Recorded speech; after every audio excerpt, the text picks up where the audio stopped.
Voltamos, pessoal, glória a Deus. Eu vou dar uns minutinhos aí para o pessoal se conectar novamente para a gente terminar. Penúltimo capítulo, fala sério, né?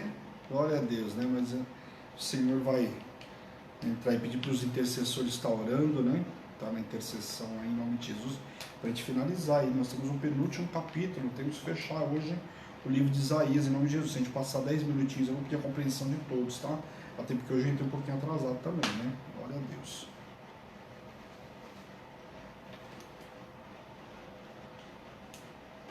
Vou esperar um minutinho até todo mundo se conectar, tá bom, pessoal?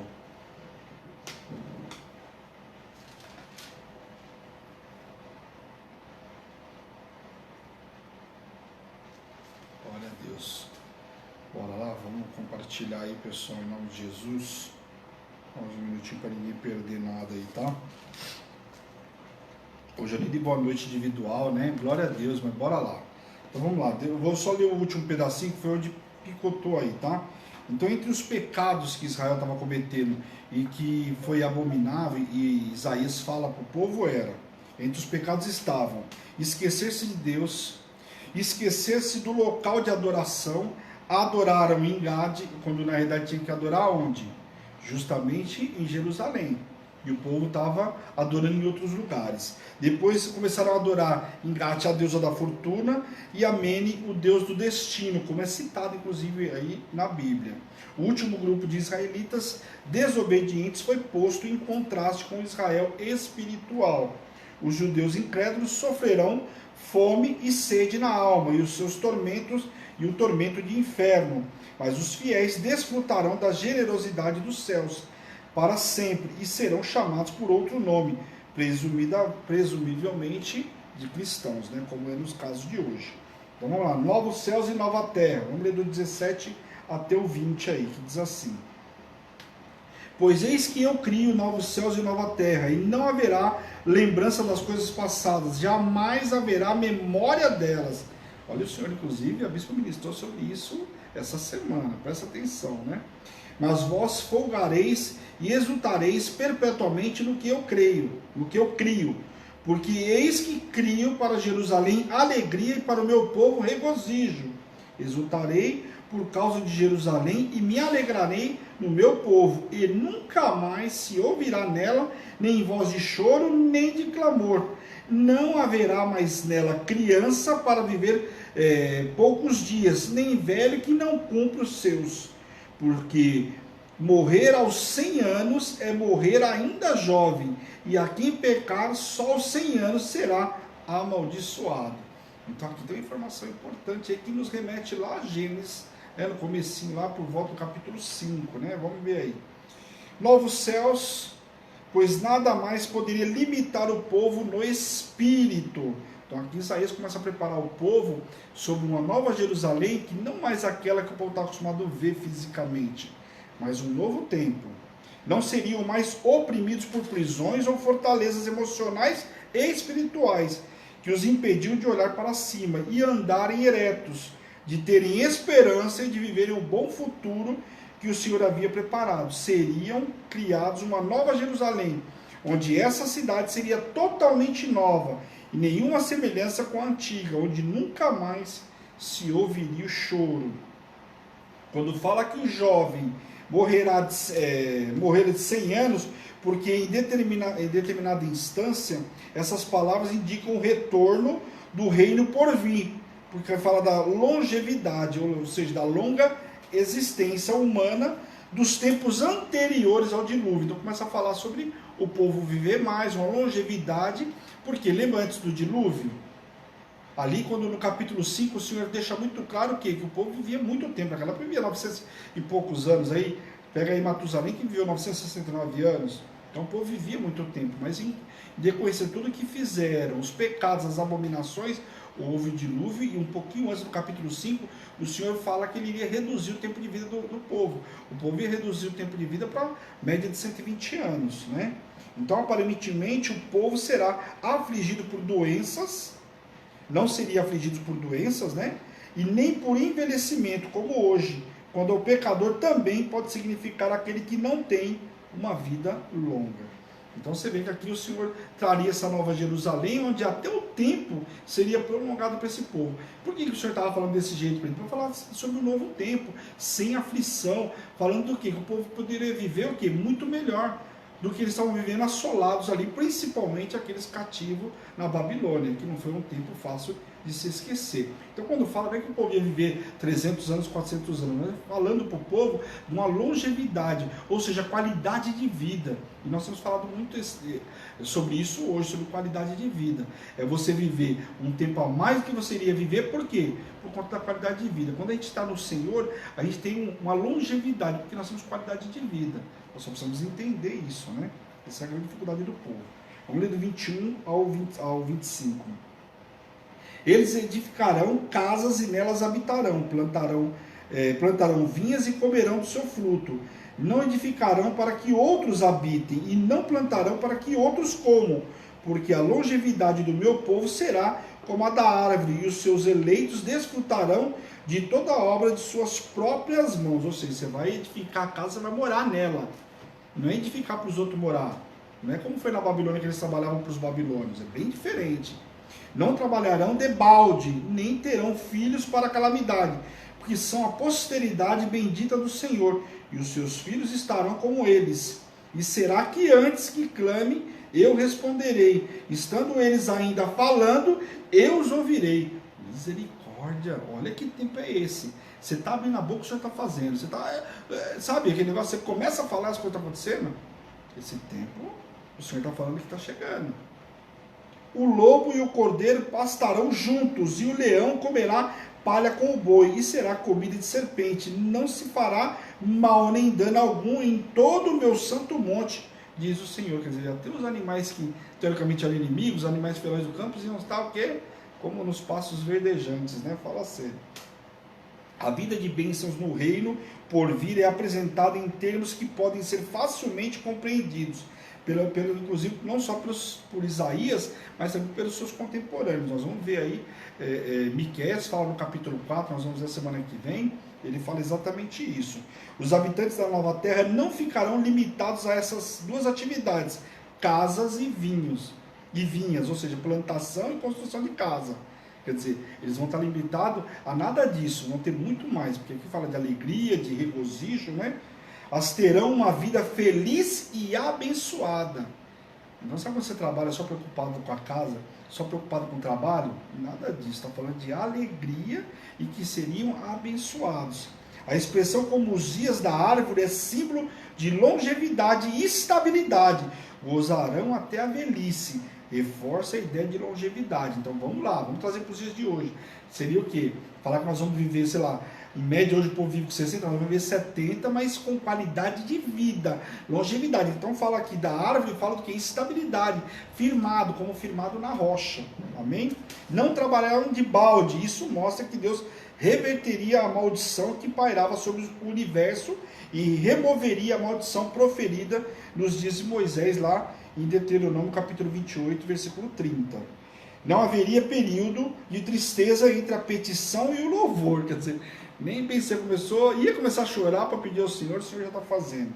O louvor seria contínuo. A aliança de Deus, resultante da obediência e fidelidade, gera uma intimidade tão grande, uma afinidade tão estreita, que antes mesmo que o pedido ou desejo se complete no coração do homem, o Senhor declara ouvir e promete atender.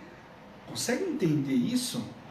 Nem bem você formulou o teu pedido no teu coração, né? Você pensou no desejo, o Senhor já está fazendo. Que tempo é esse? Deve ser um tempo maravilhoso. Você consegue entender que tempo é esse? Já pensou viver esse tempo nos dias de hoje? É uma palavra, a palavra está sobre a nossa vida. Viver nos dias de hoje, esse tempo, olha, fala sério. No versículo 25, ele condensa as promessas de Isaías. As figuras representam a mudança da natureza e a instauração da paz universal. Quando fala dos animais lá, né? Acabei de citar para vocês. O pó será comida da serpente, é uma alusão a Gênesis 3,14, para indicar que essa maldição específica será cumprida. Então, vê que a palavra vai se cumprindo. Então, a gente vai vendo cada vez mais a palavra Você vê aqui está falando de Gênesis, depois nós falamos lá com o apóstolo Paulo, você vê que a palavra vai se cumprir. Ou seja, aquilo que o Senhor prometeu, ele é fiel justo para cumprir, a palavra vai se cumprir. Há tempo é fora de tempo. Agora, tem uma data determinada para acontecer? Tem. E vai acontecer, não podemos esquecer disso, em nome de Jesus. Vamos lá, último capítulo, 66, vamos ler do 1 ao 4. Excluída da Nova Jerusalém os que praticam falsa religião. Misericórdia, olha como que termina. Vamos lá, vamos ler do 1 ao 4. Assim diz o Senhor: o céu é o meu trono e a terra o estrado dos meus pés. Que casa me edificarei vós? Senhor, para por aqui já. E qual é o lugar do meu repouso? Porque a minha mão fez todas essas coisas e todos vieram a existir, diz o Senhor. Mas o homem para quem olharei é este, o aflito e abatido de espírito e que treme da minha palavra, o que imola um boi e como que comete homicídio, o que sacrifica um cordeiro, como o que quebra o pescoço a um cão, o que oferece uma ablação, como que oferece um sangue de porco, e que queima incenso, como os que bendiz a um ídolo, como que estes escolherão os seus próprios caminhos, e a sua alma se deleita nas suas abominações, assim eu lhes escolherei o infortúnio e farei vir sobre eles o que eles temem, porque clamei e ninguém respondeu, falei e não escutaram, mas fizeram o que era mal perante mim, e escolheram aquilo que eu não tinha prazer. Quer dizer, o Senhor deu opção, mas escolheram justamente aquilo que o Senhor não tinha prazer em fazer, que era o quê? Castigar o povo. Você acha que o Senhor tinha prazer em castigar o povo? Mas não, o Senhor deu oportunidade, deu. Quantos profetas nós já vimos até agora que falou com o povo? Joel, nós vimos Oséias, nós vimos vários profetas falando com o povo. O povo deu ouvido? Não deu. Fora Elias, fora Eliseu, fora Samuel, fora tantos outros. O povo ouviu? Não. Agora você acha que o Senhor tinha prazer? Mas o único jeito de corrigir o povo era realmente descer no cajado. Deus não desejava habitar em templos construídos por mãos humanas, mas em homens de coração humilde e contrito. Então, quando a gente fala hoje, nós somos templo do Espírito Santo, o povo esquece. O Senhor está preocupado com o templo, está preocupado com nós somos o templo. Nós somos o templo que tem que estar limpo. Estevão citou, inclusive, essa passagem perante o Sinédrio, lá em Atos capítulo 7. Depois vocês leem lá, versículo 49 e 50. Como prova de que o plano de Deus é habitar em nós. Citou lá antes de morrer, né?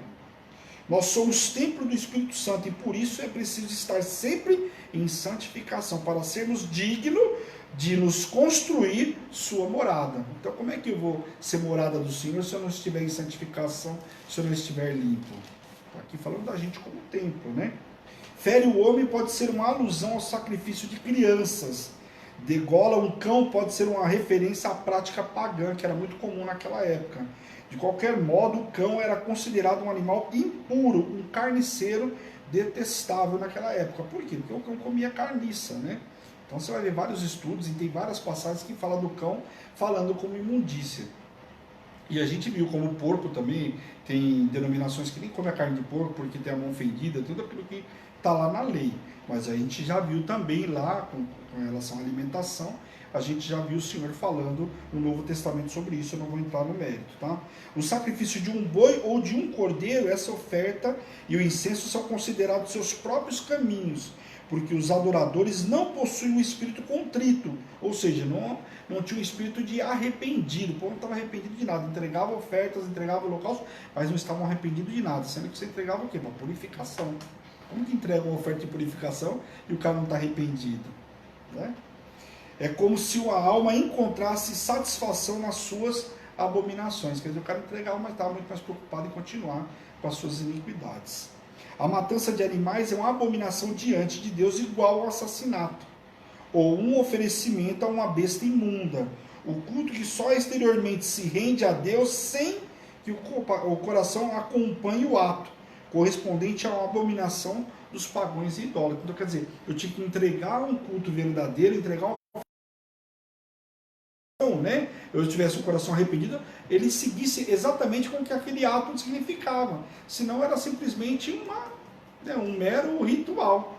E entregar a oferta ao Senhor não era um ritual, era uma entrega verdadeira, uma entrega não só da questão financeira, porque entregar um cordeiro é uma questão financeira, mas a pessoa entregar verdadeiramente o coração naquele ato, né?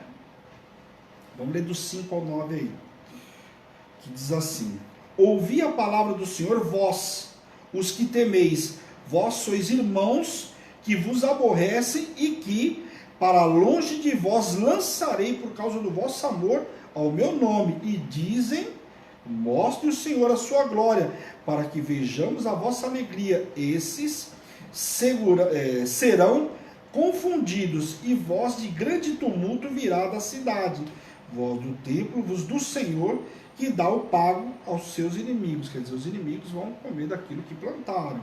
Antes que estivesse de parto, deu à luz. Antes que lhe viesse as dores, nasceu-lhe o menino. Quem jamais ouviu tal coisa? Quem ouviu coisa semelhante, pode acaso nascer uma terra num só dia? Ou nascer uma nação de uma só vez? Pois Sião, antes que lhe viesse as dores de luz, antes que viesse as dores, deu à luz a seus filhos. Acaso farei eu abrir a madre e não farei nascer? Diz o Senhor. Acaso eu faço nascer e fecharei a madre? Diz o teu Deus. Então você vê aqui o Senhor dando vários exemplos, que ele poderia fazer as coisas, num piscar de olho, num piscar de olhos, e ele faz alusão de uma criança, como a mulher que fica grávida, e antes que vierem as dores de parto, como tinha sido prometido lá depois de Adão e Eva, né, do pecado, ele ia fazer o quê? Ia tirar essas dores de parto. Então, olha o que o Senhor está falando aí. Novamente, Isaías profetiza a reconstrução de Jerusalém, ao qual, segundo o Senhor, será bem rápida. Cumpriu a profecia de Isaías, né, em 52 dias, como a gente viu lá com Neemias, inclusive, né, completou a reconstrução do templo. A alegria é mencionada aqui de maneira sarcástica. Os perseguidores seriam confundidos e os perseguidos se regozijarão. Isaías ouve um grande rumor de batalha proveniente da cidade do templo. Seus inimigos são idólatras que perseguem os servos de Deus. Essa profecia pode ter se cumprido na queda do templo, né, no ano 70 depois de Cristo, inclusive, tá? Ou então se cumpriria na segunda vinda de Cristo, quando ele se refere a isso. Antes que tivesse parto, ela deu à luz, representa o nascimento de uma comunidade composta pelos adoradores expulsos, né? Ele surgirá tão rapidamente que não terá sofrimento para nascer. Sião é descrita como a filha do Senhor, como vimos em Isaías 1:8. Nesse texto, ela é a mãe do povo de Deus, filho dos seus filhos. Pode ser referência a Cristo e sua igreja. Sem prolongadas dores de parto, a comunidade extensa, que seria a igreja cristã, brotaria por todo o Império Romano em apenas uma geração. E a gente sabe que isso, o apóstolo Paulo e os outros apóstolos o fizeram. A felicidade eterna de Sião. Vamos aí no último tema, para a gente fechar aí. Vamos ler do 10 ao 16. Regozijai-vos juntamente com Jerusalém e alegrai-vos por ela, vós todos os que a amais, e exultai com ela, todos os que por ela planteastes, para que mameis e vos farteis dos peitos das tuas consolações, para que se sugues e vós deleiteis com a abundância da sua glória. Porque assim diz o Senhor, eis que estenderei sobre ela a paz como um rio, e a glória das nações, como uma torrente que transborda. Então, mamareis dos braços e vos trarão sobre os joelhos, e vós acalentarão, como alguém a quem a sua mãe consolam. Assim eu vos consolarei, e Jerusalém vos sereis consolados. Vós os vereis, e vosso coração se regozijará, e vossos ossos revigorarão como a erva da tenra. Aqui deve ter sido erro de digitação, né? Que está daí, tenra, mas deve ser da terra. É tenra. É tenra mesmo? Tenra mesmo. Então o poder do Senhor está notório aos seus servos, e eles se indignarão contra os seus inimigos. Porque eis que o Senhor virá em fogo, e os seus carros como um torvelinho, para tornar a sua ira em furor, e a sua repreensão em chamas de fogo. Porque com o fogo e com a sua espada entrará o Senhor em juízo com toda a carne, e serão muitos os mortos da parte do Senhor. Aleluia. Deus não oferece melhor comparação para seu infinito amor do que o amor de uma mãe, né? Então, o melhor amor para se citar realmente é o amor de uma mãe. O relacionamento mais íntimo e mais afetuoso prevalece entre Israel nos últimos tempos e o seu Deus. O castigo decisivo e imediato será aplicado a todos os injustos e desobedientes. A vinda do Senhor corresponde à oração do profeta Isaías no capítulo 64, que ele fala para o Senhor vir, para cuidar do inimigo, né? O fogo são relâmpagos e os carros são nuvens tempestuosas, que inclusive está lá em Deuteronômio capítulo 33, tá? Como descreve o autor Velhinho, é um redemoinho, tá? Velocidade é a força da vinda do Senhor, tá? Vamos ler do 17 ao 19 aí. Que é o significado? Torvelinho ou redemoinho? Não, que é o significado de tempo. Tem, por favor. Recente com pouco tempo, né? Ou que age de maneira delicada. Como erva tenra, então erva nova, né? Isso, como um gesto tenro. Entendeu? De maneira delicada. Como ele está falando de erva, né? Deve ser erva nova, erva delicada, muito nova, né? Então tá aí, a bispa trouxe aí, eu não anotei, né? Se anotei, ficou ali no papel. Vamos lá.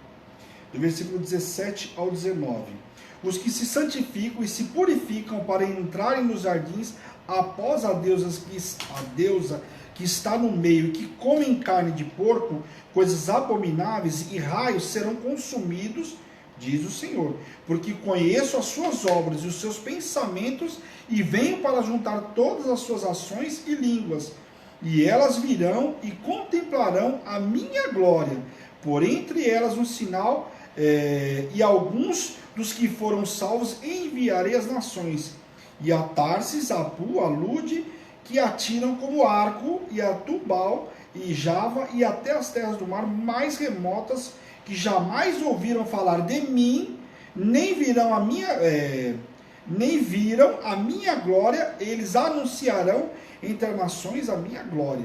Então aqui você vê que o Senhor está falando de terras de vários lugares, até o povo que estava bem distante, ou seja, ele fala de algumas cidades, porque para mostrar a distância de que onde ia chegar, esse povo ia saber da glória de Deus, daquilo que Deus tinha feito. Logicamente, quando saiu da Babilônia, a glória se espalhou. Se muito antes, lá em Jericó, já tinham ouvido falar do que Deus tinha feito, você imagine depois saindo da Babilônia. O segundo, que é chamado de segundo êxodo, era muito maior do que o primeiro êxodo, né? Como um resumo das práticas abomináveis dos falsos adoradores, esses incrédulos idólatras seriam destinados ao fogo do inferno, após a deusa, isto é, após o líder do culto que dirigia as cerimônias de purificações idólatras. Vão sim, mas após aqueles que estavam praticando, os que eram os líderes, né, da idolatria naquela época, os sacerdotes a Baal, após eles iriam também todo o resto do povo. Os que fogem para longe podem levar a glória do Senhor às nações e então inaugurar um novo período na história da humanidade. Quer dizer, aqueles que vão fugir, conseguir escapar, vão levar a glória de Deus, vão falar dos feitos daquilo que o Senhor tinha feito. Então fala Tarsis, Pu, Lud, Tubal e Java, que representavam territórios existentes da Espanha até a Grécia, para você entender dos dias de hoje, tá? E simbolizam as nações, só para você ter a ideia de tamanho, né, de distância até onde se chegaria. São os povos gentios que ouviram falar de Deus por meio dos remanescentes fiéis de Israel, cujo coração não se corrompeu para sempre, mas voltou arrependido, consciente para seu Deus e seus propósitos de salvação. E aí vamos finalizar aqui lendo o versículo 20 ao 24 para a gente fechar. Trarão todos os vossos irmãos dentre todas as nações por ofertas ao Senhor sobre cavalos, em liteiras e sobre mulas e dromedários, ao meu santo monte, a Jerusalém, diz o Senhor, como quando os filhos de Israel trazem as suas ofertas de manjares em vasos puros à casa do Senhor. Também deles tomarei algum para sacerdotes e para levitas, diz o Senhor, porque como os novos céus e a nova terra que hei de fazer estarão diante de mim, diz o Senhor, assim há de estar a vossa posteridade e o vosso nome, e será que de uma festa da lua nova a outra, e de um sábado a outro virá toda a carne a adorar perante mim, diz o Senhor. Eles sairão e verão os cadáveres dos homens que prevaricaram contra mim, porque o seu verme nunca morrerá, nem o seu fogo se apagará, e eles serão um horror para toda a carne. Apocalipse. Apocalipse mesmo. Os cavalos e os dromedários representam os muitos países onde esses animais provêm. Os gentios são comparados a vasos limpos, como uma mudança substancial na atitude predominante para com os gentios no Antigo Testamento, inclusive. Assim como muitos irmãos seriam recebidos como sacerdotes e levitas. Quer dizer que eles se arrependessem a voltar. Aqui falando de camelos, dromedários, não podemos esquecer de um detalhe. Antes do povo sair, quando o povo ia entrar na Terra Prometida, uma das declarações que o Senhor tinha feito, e que Salomão inclusive fez errado, o Senhor tinha falado que não era para eles voltar para o Egito para buscar cavalo, para buscar nada disso. E uma das coisas que Salomão fez também, buscou porque era motivo de transporte, coisa e tal. Mas por que o Senhor estava falando isso para eles naquela época? Porque eles não dependiam de nada do Egito. Eles dependiam único e exclusivamente do Senhor. Então aquilo que era modernidade, que eles achavam que poderia ser usado para eles, não era. E o Senhor deixou muito claro isso. Então uma das coisas que Salomão errou também, e é pouco citado, viu? Mas você vê que Salomão manda buscar cavalos do Egito, a palavra deixa claro. Depois você busca a referência lá, eu passei no dia que eu ministrei isso. Está lá a referência quando o Senhor deixa claro que não era para eles buscar nada no Egito, principalmente cavalos. E a outra coisa, a abominação que ele fez foi um monte de mulheres que ele casou com mulheres de outras nacionalidades, Então está muito claro aí. Novamente fala sobre novos céus e nova terra, assim como a festa da lua nova. Por todo o tempo e toda a terra, uma verdadeira adoração será oferecida a Deus. Verdadeira adoração oferecida a Deus. Não aquilo que eles estavam fazendo. E nós vamos ver ainda alguns reis aí, do capítulo 20, que nós vamos voltar até o 25, alguns reis tiveram um grande trabalho. Um deles foi Ezequias. Joás, eles tiveram um grande trabalho para poder...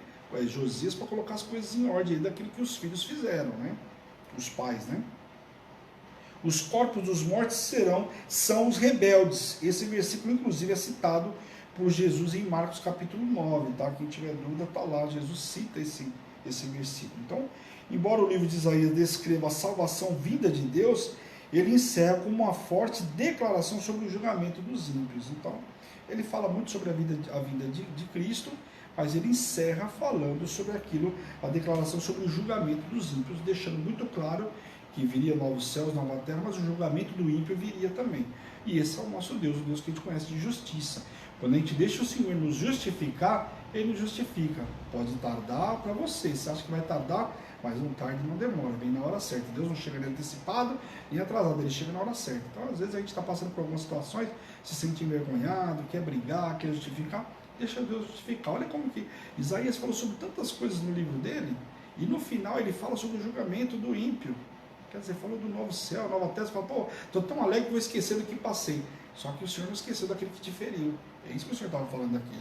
Aquele que assolou o povo de Deus, que levou para a Babilônia, o Senhor não ia esquecer de nada disso. Por quê? No meio daquele povo tinha muita gente ali que era idólatra, muita gente estava andando pecado, mas tinha muita gente também que não tinha se curvado aos deuses Baal, a nenhum deus. Haja vista quando a gente fala de Daniel. Vamos pegar o exemplo de Daniel, que todo mundo fala.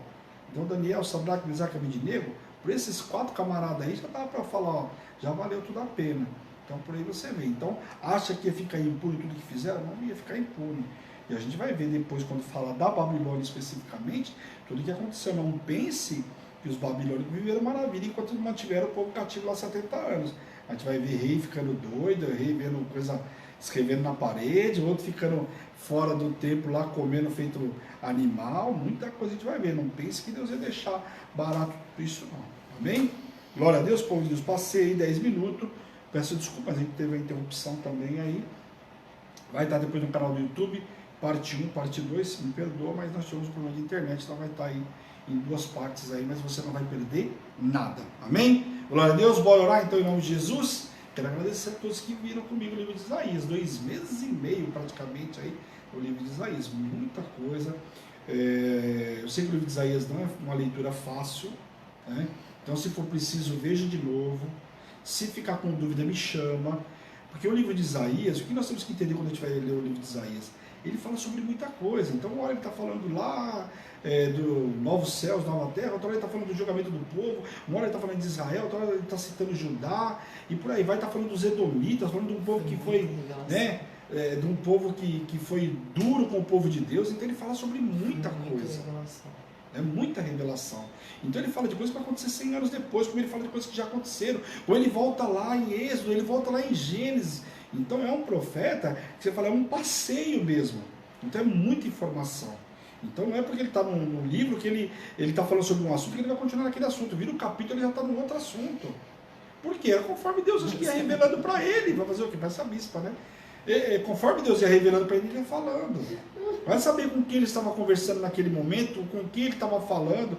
Mas o povo estava falando, olha que os edomitas fizeram com a gente, Deus se esqueceu. E ele vinha lá e pum, falava sobre os edomitas. A gente não sabe como é que foi, né? Mas uma coisa é fato, aquilo que o Senhor ia falando para ele, ia passando de revelação, ele foi passando.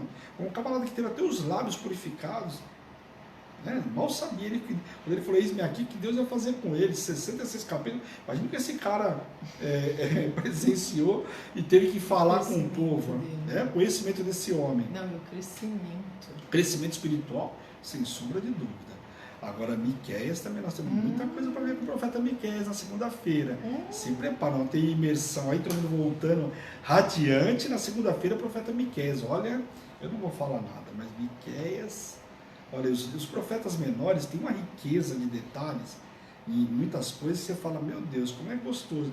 Quando você, às vezes são livros que às vezes a gente não tem hábito de ler. É porque vai sempre lá ler o Novo Testamento, vai lá, João, Mateus, Marcos, Paulo, o apóstolo Paulo, vai no Velho Testamento, fica para trás lá, lê Isaías, alguns capítulos específicos, por isso que para muita gente foi difícil o livro de Isaías, porque está acostumado lá, Isaías 54, né? Isaías 9,6, eis-me aqui, né? Comecinho lá, então aquelas coisas como, novos céus, nova terra, né? Eis que faço, né? Nova todas as coisas, então essa passagem todo mundo conhece, quando eu citava aqui, ainda falava, essa aqui todo mundo conhece, né? Mas tem muita informação. Então, quando você pega os profetas menores aí, você vai ver na riqueza de detalhes. O profeta Joel, por exemplo, foi um livro difícil também. É um dos menores, que eu diria que foi um dos mais difíceis. Por quê? Porque a gente não consegue, a cronologia dele é muito difícil. Mas olha, foi um livro que eu fiquei muito tempo para entender a cronologia, para poder passar para vocês, por exemplo. Nós já tivemos esse livro, depois você vê lá. A cronologia, você consegue entender que o que ele está falando não pode ser lá na frente, só pode ser naquele momento. Então, quando você vai buscar estudos, você vai ver profeta que falou com a elite, porque o camarada era da elite, pela pronúncia, pelo jeito de falar, você vê que ele não falou com o povão, ele falou com a elite. Então, esses detalhes é que os historiadores aí vão fechando a Bíblia, e aí a gente vai entendendo. E aí cita lá o camarada, cita a mãe, cita o fulano, aí você fala, então realmente ele estava lá naquele lugar, ele estava com aquele rei. Então é assim que a gente fecha. Às vezes essa semana eu estava com um livro de reis aí, um detalhe que eu fiquei um tempão, porque uma passagem está falando que o camarada é o terceiro filho, na outra falando que o cara é o quarto filho. Para vocês talvez não importe, mas para mim, na cronologia, para mim é muito importante. Então eu fui tentar entender o porquê que esse camarada está aqui, por que está falando diferente. Ora, gente, vocês não têm noção do que é.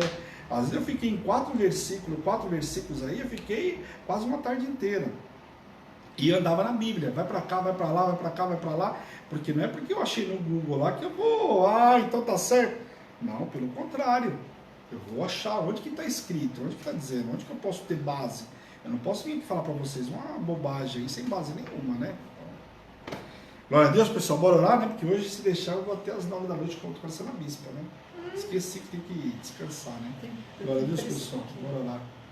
Então, curva sua cabeça, feche seus olhos por um instante. De reverência. Senhor, nós te louvamos, Deus, nós te glorificamos por essa noite extraordinária que o Senhor nos preparou, Pai. Quero te louvar, te glorificar, Pai, por tudo que o Senhor tem feito na minha vida, feito na vida dos teus filhos. Senhor, visita poderosamente a cada um que viu essa transmissão hoje online, aqueles que vão ver na retransmissão, Senhor, que cada um seja tocado, curado, liberto, restaurado, Pai, em nome de Jesus, Pai. Abra o entendimento de cada um que recebeu e aqueles que vão receber essa palavra, Pai. Que a Tua palavra possa ser multiplicada, que ela chegue aos 4 cantos dessa terra, Deus, em nome de Jesus. O profeta Oséias fala que nós sofremos por falta de conhecimento, mas que a partir de hoje, Pai, nós não sofremos mais por falta de conhecimento, porque nós temos buscado a Tua palavra, Senhor. Obrigado, Pai, por tudo aquilo que o Senhor nos ministrou nessa noite, Pai, em nome de Jesus. Toma nas Tuas mãos a vida de cada um dos Teus servos, Pai, a minha vida, Pai, e tudo que o Senhor fizer, Deus. A honra, a glória e o louvor é todo Teu, Pai, em nome de Jesus. E eu, como servo e ministro do Senhor, envio vocês para uma noite extraordinária, debaixo de poder, de unção e de autoridade, em nome de Jesus. Amém? Pessoal, um beijo grande, fica na paz do Senhor e até segunda-feira. Não esqueça a imersão, nós estamos juntos aí. Sexta, sábado, domingo. Total. Né? Vamos tomar um energético, é power. Vamos tomar energético, vamos ficar power esses 3 dias aí. Em nome de Jesus, tenho certeza que você vai ser transformado. Na sexta-feira. Nada de feijoada, né? Eu mesmo não vou poder feijoada, né? Vou ter que ficar power aí, né? Em nome de Jesus, amém? Glória a Deus, pessoal, um beijo grande, amo vocês em Cristo Jesus. Essa é Hebron, Igreja Apostólica Internacional, a minha terra prometida, a sua terra prometida, a igreja que te ama e te faz feliz todos os dias. Um grande beijo, fica na paz do Senhor e até amanhã cedo, 8h30 da manhã, nós temos Alimento Diário das Nações. Um grande beijo, tchau, tchau, pessoal.